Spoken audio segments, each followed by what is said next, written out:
This is Optimal Living Daily, episode 1521, Get Up, Hustle, Get Lucky, by Ludovic Vuillier of the Good Life Manifesto.com.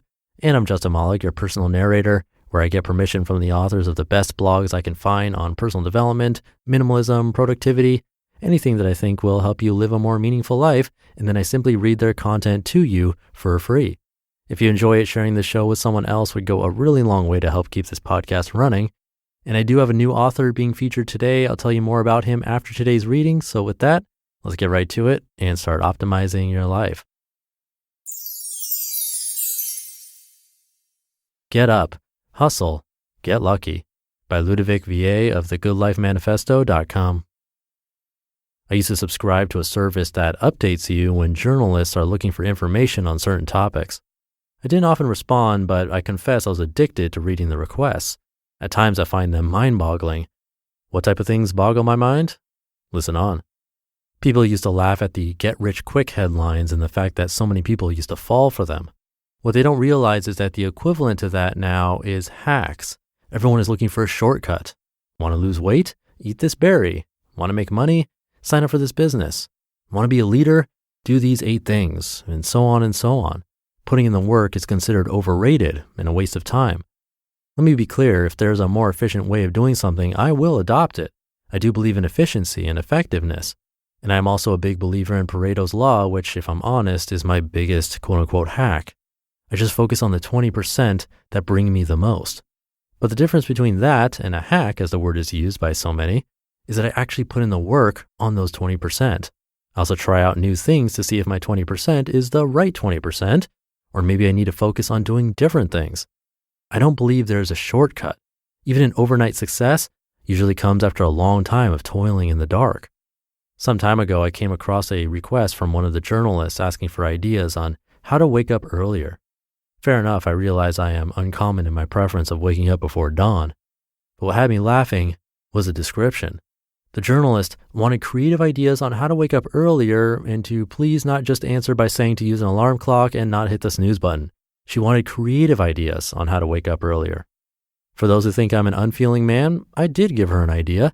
I suggested she tell her readers to rescue a quail roo, since those things wake up with the first ray of sun and will crow their little hearts out very, very loudly. Even with earplugs, you get the pleasure of this symphony every morning. Apparently my idea was not appreciated. This reminded me of someone I worked with a few years ago. A sales guy who was not very talented, but he had a desire to succeed that surpassed the rest of his team. I was advising their VP of sales at the time, and one day this sales guy cornered me on my way out and asked, "Please give me one thing I can start doing right now that will help me make more sales." I knew he wasn't asking for a shortcut. He was asking something he could actually do right now, knowing that at the time his sales abilities were limited. Simple, make more calls. He looked at me dumbfounded and let me continue on my way. Did he take my advice? Absolutely. He increased his calls by approximately 15% every single day. The next month, his numbers had improved by guess how much? About 15%. Not his sales ratio, but his overall sales. The oohs and ahs were a pleasure to his ears. He had put in the work and he was reaping the rewards. Since his leads, though, were costing the company a lot and his closing ratio wasn't great, the VP of sales wanted to let him go. I remember fighting for him and convincing him that this is the one guy in the company he should definitely invest in. He was not afraid to put in the work, and he had the desire to improve. What more do you need? During the next few weeks, we worked on improving his skills enough so that his closing ratio would be better. I wondered if now that he was closing more easily, he would go back to making less calls. He did not.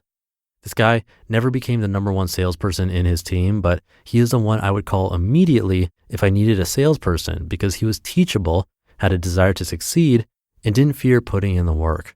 And that is the recipe you need to succeed in anything you do. Just like waking up earlier, there is no creative idea that will magically make things happen, since no matter what you do to wake up earlier, unless you stop hitting the snooze button and actually wake up, it won't work. Same with life, both personal and business. You can refine your technique and you can make yourself more efficient and effective, but unless you put in enough work, it just won't matter. Some people in my life think I'm lucky. Those people are usually the ones who have a victimhood mentality since they don't realize that they too could be lucky if they actually did something besides blaming everything and everyone but themselves for where they are in life. And yes, you need to be smart about what you do if you want to succeed big. But no matter if your goals are big or small, you need to put in the work. There are many, many reasons for me to do less than most, but all of the reasons don't matter since I've decided that even with those handicaps, I will do as much as I can to achieve what I want. So what's my secret? I'm a hustler at heart. I inherited that from my grandma and learned it from my mother.